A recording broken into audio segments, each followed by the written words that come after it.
Mən Hüseynova Xəyalə, 5 nömrəli Uşaq İncəsənət Məktəbinin müəlliməsiyəm. Bizim bugünkü açıq dərsimiz öz məktəbimizdə deyil, dərsimiz akademiyanın siniflərinin birindədir. Çünki biz bu günləri 2 dənə şagirdlə Baroko 340 1-ci Respublika müsabiqəsində iştiraka gəlmişik və bugünə təsadüf edib bu videonu çəkməyimiz. Bizim bugünkü açıq dərsimiz 3-cü sinif şagirdi Nərmanlı Leyla və 4-cü sinif şagirdi Hüseynova Mələk iləndir. Və bizim bu şagirdlərimiz bu günləri müsabiqədə 1-ci turdan keçiblər, 2-ci turdan keçiblər və 6 nəfərlə yarışa qoşulublar. Və istəyərdim ilk növbədə səs açması ilə, prospektka ilə başlayaq dərsimizə. Bu videoda sən də yaxınlar, zəhmət olmaz.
Müsabiqədə ifa etdiyimiz əsərlərdən ifa edək.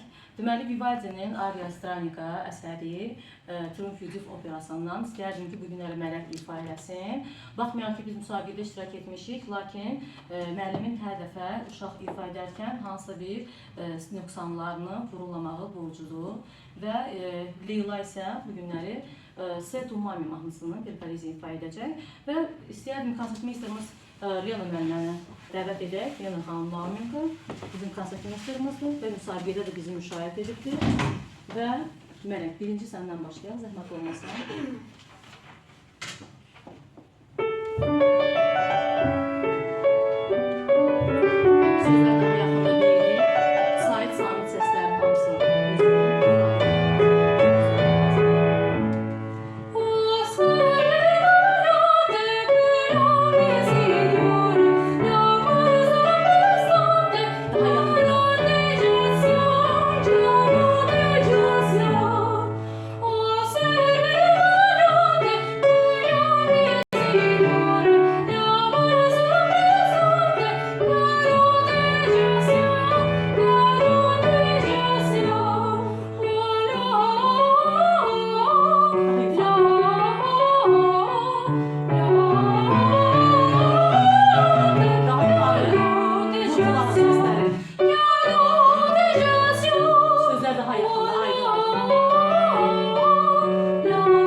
təkərləyə, bu tikəsini iş yoxsan çaldım var.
Axırda da bitiririk və sözləri mütləq aydın şəkildə göstərməyə lazımdır. Vurğuları, kreşendoları hamısını göstərməyə lazımdır.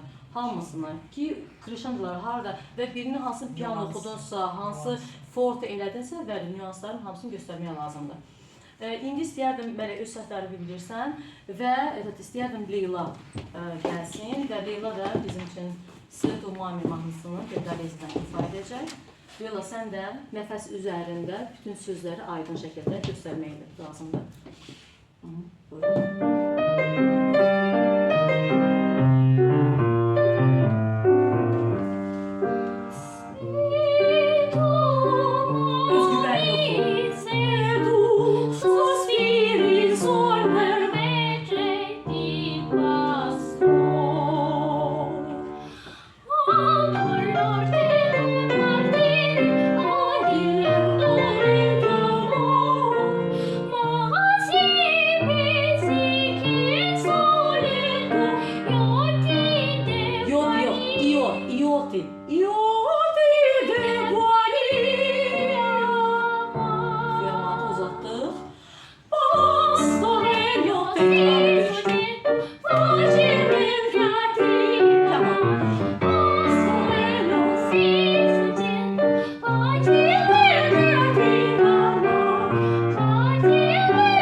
Nüansları göster.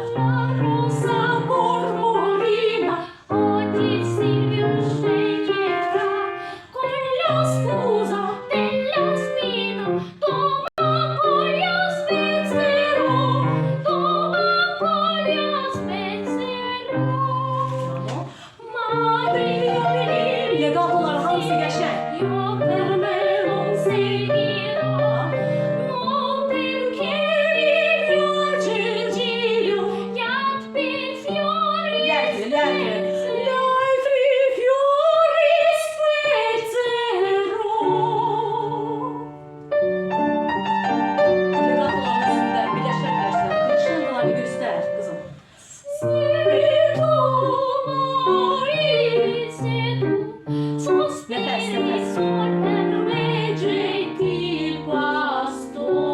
Daha yakında aydın.